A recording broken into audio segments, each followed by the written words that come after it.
Bismillahirrahmanirrahim. Welcome to my channel Knowledge Malice.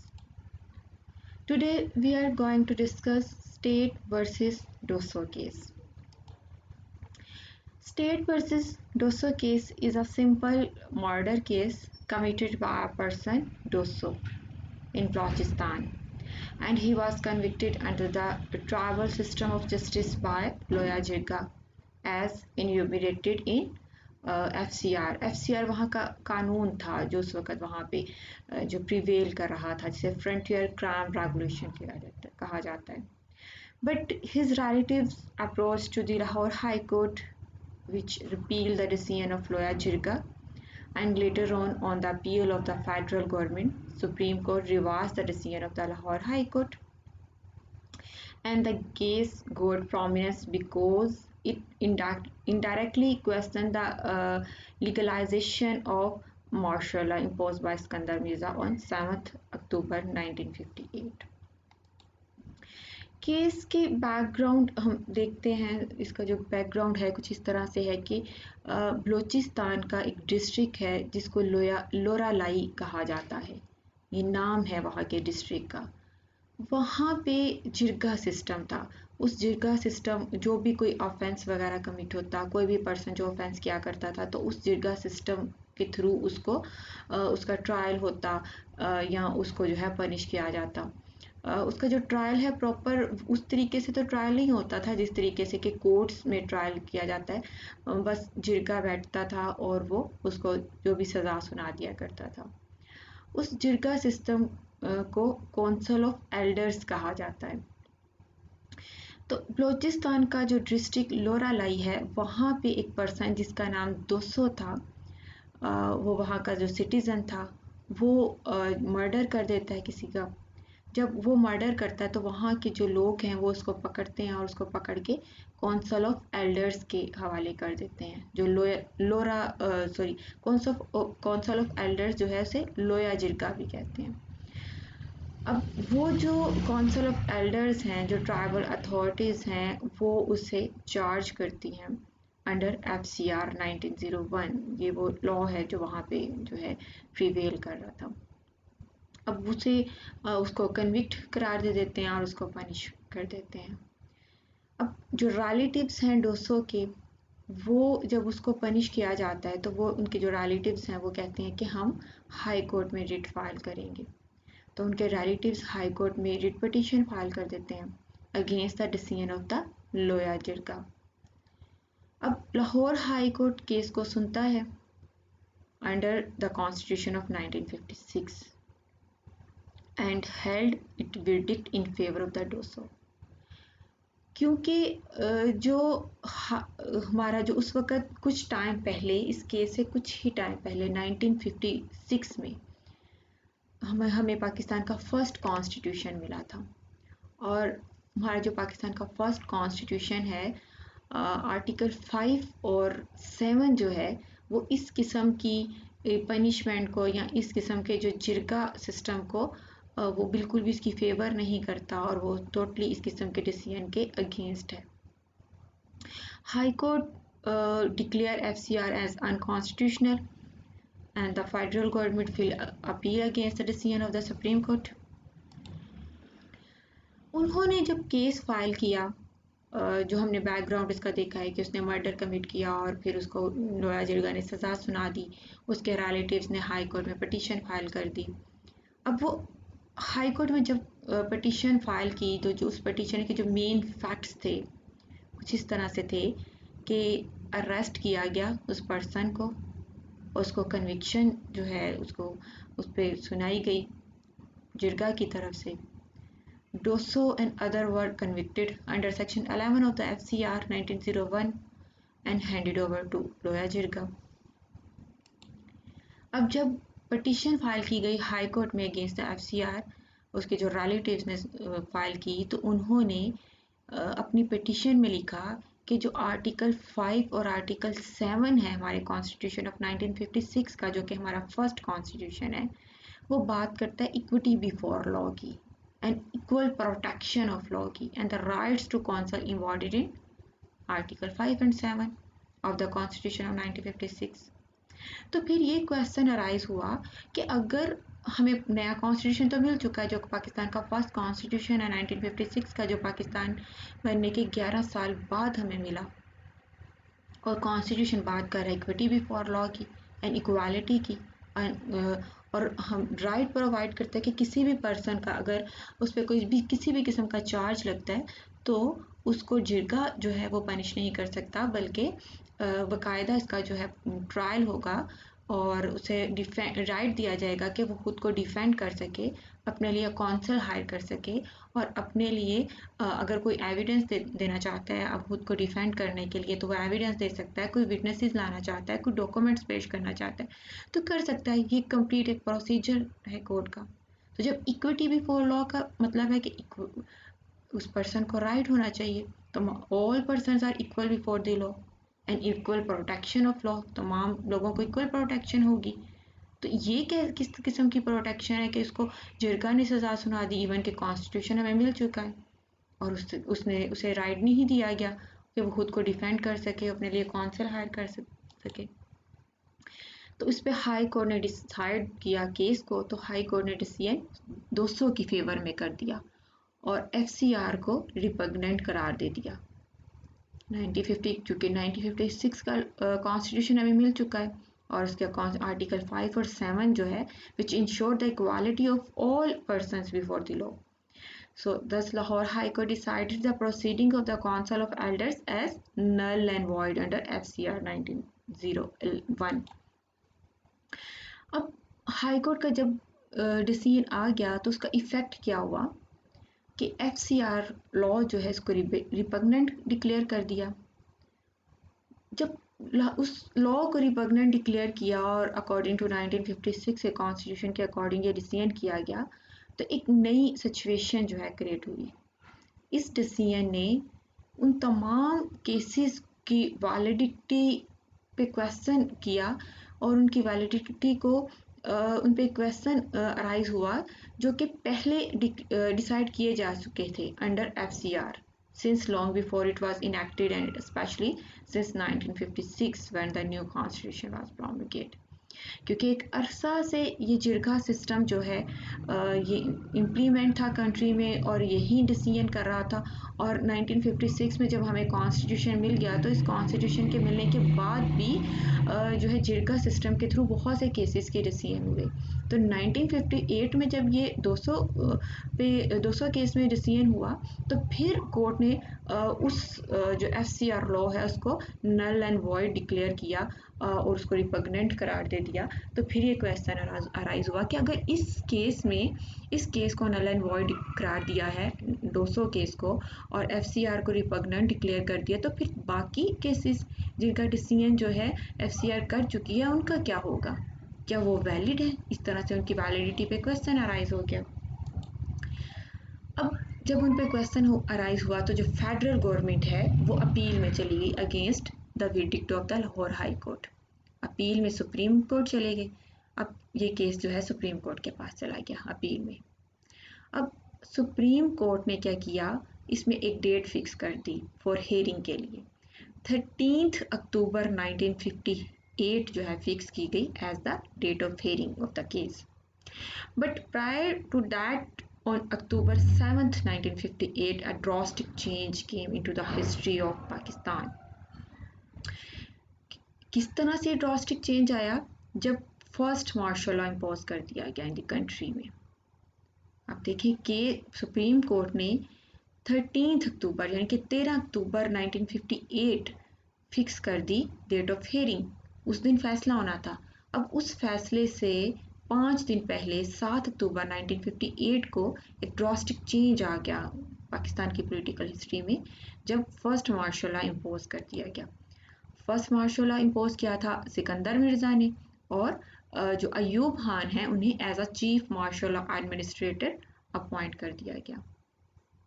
Central और provincial legislature were dissolved with the abrogation of 1956 constitution. जब martial law impose किया गया तो 1956 का constitution जो पाकिस्तान बनने के 11 साल बाद, कंटिन्यूसली 11 साल की मेहनत के बाद हमें मिला था, वो एब्रोगेट हो गया। अब जो डेट फिक्स है केस की वो 13 अक्टूबर है, 13 अक्टूबर 1958, 5 दिन बाकी हैं इस डेट में, और कंट्री में मार्शल लॉ लगा दिया गया और साथ ही 1956 के कॉन्स्टिट्यूशन को एब्रोगेट कर दिया गया। अब एक और यहाँ पे क्या हुआ कि 3 दिन बाद मार्शल लॉ लगाने के 3 दिन बाद एक और ऑर्डर जो है किया गया 11 अक्टूबर 1958 को, जबकि डेट की हेयरिंग में सिर्फ 2 दिन बाकी हैं।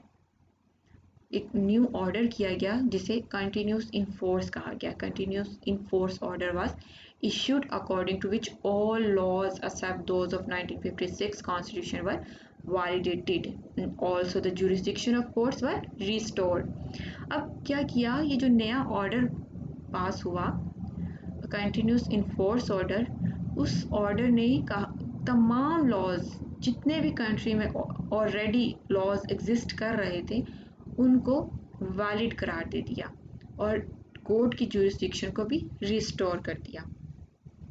इस तरह से जो law continue in force order 1958 was the new legal order which replace the all legal order 1956 constitution, यानी कि 1956 के कॉन्स्टिट्यूशन को एब्रोगेट कर दिया गया, उसको ख़त्म कर दिया गया और बाकी जितने भी लॉज थे एग्जिस्ट कर रहे थे उस वक्त उनको रिस्टोर कर दिया गया। अब सिर्फ जो कॉन्स्टिट्यूशन जो कि हमें पाकिस्तान बनने के, पाकिस्तान के वजूद में आने के 11 साल बाद मिला था, उसको एक ही मार्शल लॉ सिकंदर मिर्ज़ा ने मार्शल लॉ लगाया और उसको एब्रोगेट कर दिया और उसके बाद एक नया ऑर्डर पास किया, लॉ एंड इन्फोर्समेंट ऑर्डर, और उस ऑर्डर में कहा गया कि 1956 का कॉन्स्टिट्यूशन तो एब्रोगेट ही रहेगा लेकिन बाकी जितने भी लॉज जो हैं मौजूद हैं कंट्री में वो रिस्टोर कर दिए जाएंगे और कोर्ट्स की जुरिस्डिक्शन भी बहाल कर दी गई।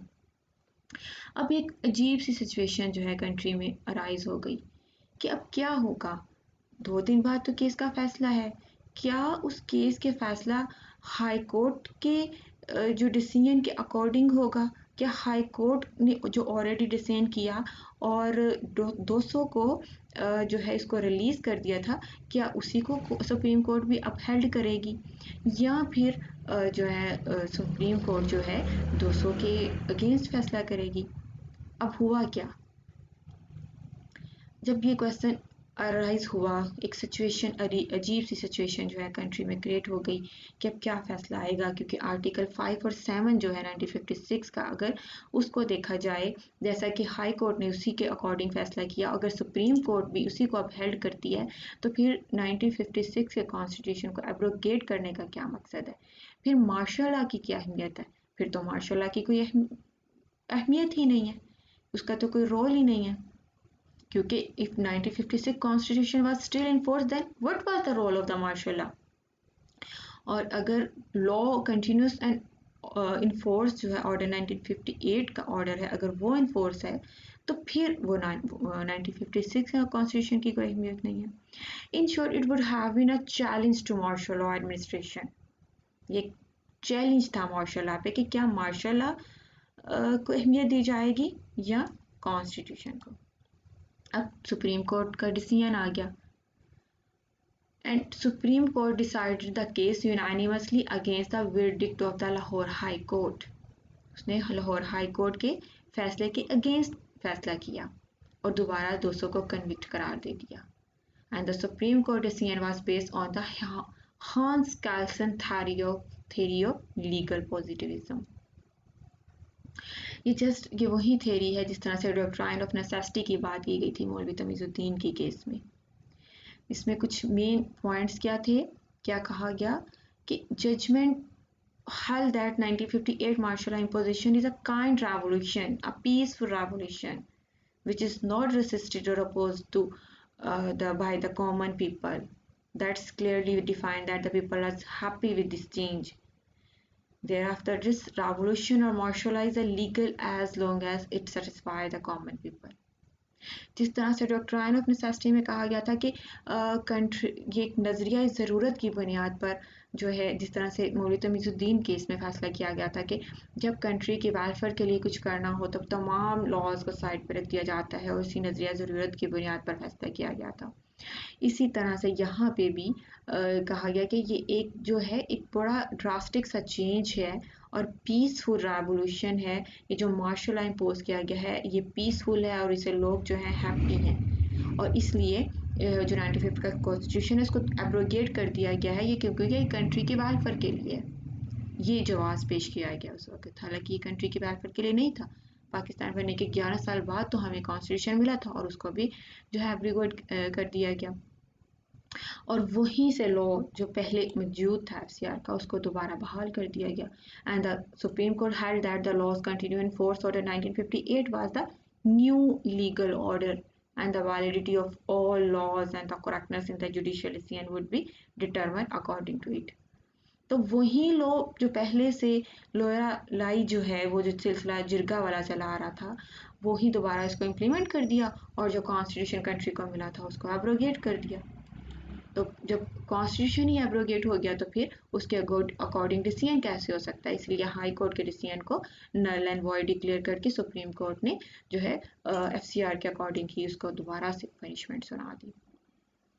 So Supreme Court also held that as the 1956 Constitution was abrogated, therefore FCR 1901 and the decision of the Loya Jirga is valid। लोया जिरगा के डिसीजन को वैलिड करार दे दिया।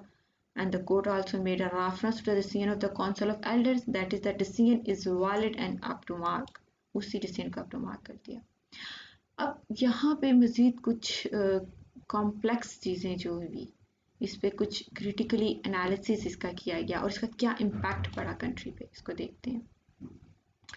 फर्स्ट वन तो जो मार्शल लॉ इम्पोज किया गया था उसको इसमें रिकग्नाइज किया गया, and the judgement of the supreme court recognise the martial law as a legal and valid action, उसको वैलिड करार दे दिया गया। And this had far reaching effect on the political history of Pakistan. ये फर्स्ट मार्शल लॉ था जिसे एक peaceful martial law कहा गया। इस मार्शल लॉ ने फ्यूचर के लिए जो है दरवाजे खोल दिए, फ्यूचर में आने वाले तमाम लीडर्स के लिए उन्होंने उसी को बेस बना के बार बार कंट्री में मार्शल लॉ इम्पोज किया। And also recognise the martial law provided with absolute powers in the hands of the ML administration who generally use it for next 10 to 11 days। Future में 10-11 साल तक इसी मार्शल लॉ को दोबारा जो है बार बार इसको इम्पोज किया गया। इसके अलावा इसका एक और इफ़ेक्ट हुआ कि यहाँ पे जो डेमोक्रेटिक प्रोसेस है इस पे भी बहुत ज़्यादा जो डेमोक्रेसी है इसको भी इस पे भी बहुत ज़्यादा इफ़ेक्ट हुआ। जो कंट्री में एक डेमोक्रेसी की सूरत हाल जो थी 1956 के कॉन्स्टिट्यूशन में कहा गया था कि ये जो पाकिस्तान है एक डेमोक्रेटिक स्टेट है, इसको भी उस पर बहुत बुरा असर पड़ा। And the verdict of the Supreme Court halted the democratic process of Pakistan, which had recently been on the road after the promulgation of the first Constitution of Pakistan on 23rd March 1923। और उस वक्त यहाँ पे जो बहुत एक अरसे के बाद हमें डेमोक्रेसी वाला माहौल मिला था उसको ख़त्म करके दोबारा से डिक्टेटरशिप के ट्रैक पे चल गया पाकिस्तान। और सबसे बुरा असर जो इस पर पड़ा वो ये था कि हम अपने कॉन्स्टिट्यूशन से भी महरूम हो गए। पाकिस्तान बनने की 1947 में पाकिस्तान वजूद में आया और 1956 में आफ्टर 11 ईयर 11 साल की स्ट्रगल के बाद जो हमें कॉन्स्टिट्यूशन मिला था हम एक बार फिर उस कॉन्स्टिट्यूशन से महरूम हो गए। और ये सब क्यों हुआ? As a result of the judgement of the supreme court.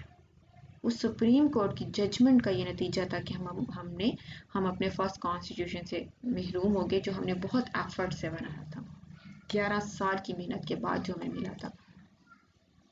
इसके अलावा एक और बहुत बुरा असर इसका कंट्री पे क्या पड़ा कि जो मिलिट्री है, मिलिट्री की मदाखलत हो गई यहाँ पे, because the verdict of the Supreme Court encouraged the subsequent military intervention of the politics of Pakistan, and which occurred 3 times। बार बार एक बार जब इनकरेज किया गया मिलिट्री को तो फिर बार बार उसकी राहमवार हुई।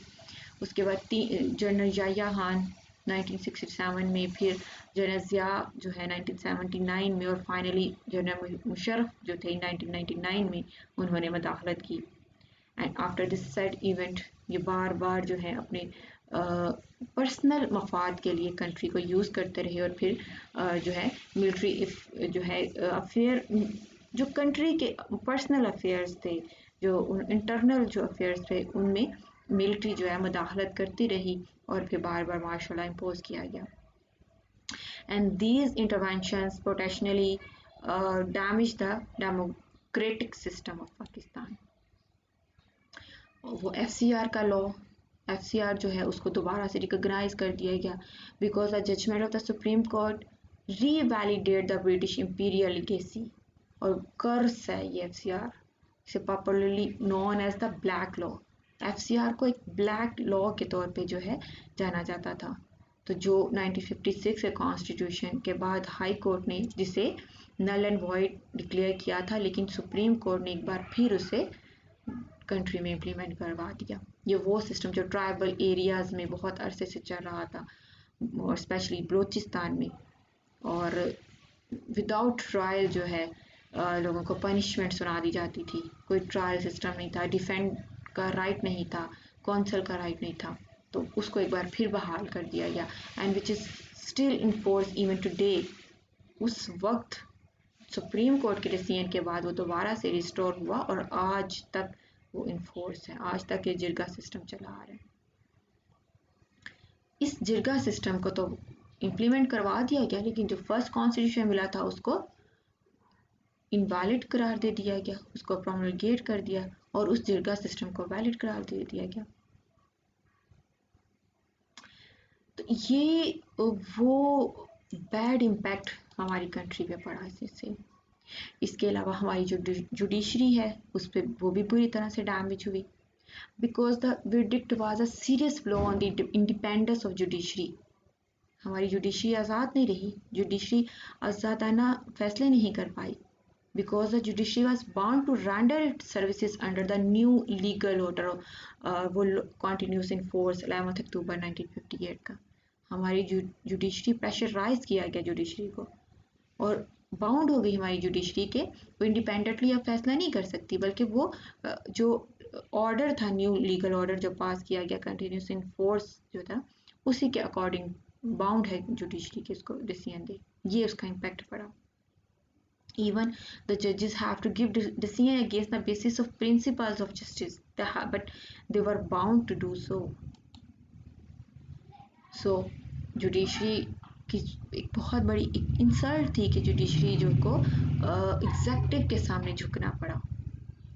Once again judiciary bowed down in front of the strong executive in this case।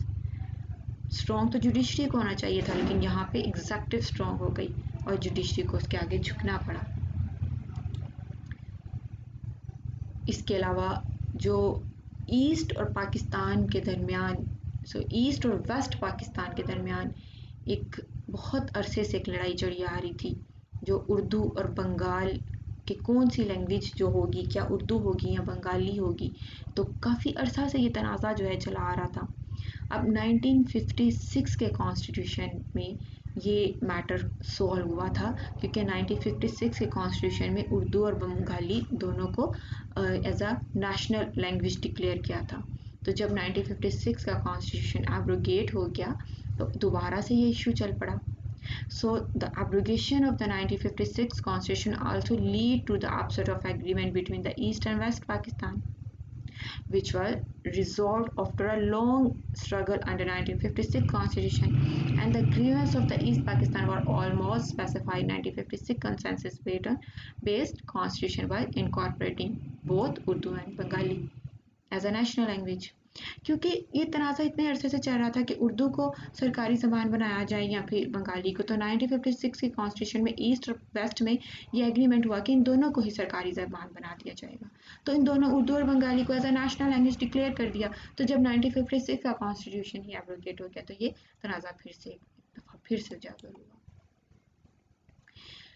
तो ये वो केस था जिसने हमारे पाकिस्तान की हिस्ट्री में एक बहुत बड़ा बुरा असर डाला। कहा जाता है कि पाकिस्तान के बदतरीन जुडिशियल डिसीजन में से एक अहम है। उम्मीद है कि आपको आज के लेक्चर की समझ आई होगी। Thanks for watching. अल्लाह हाफिज़।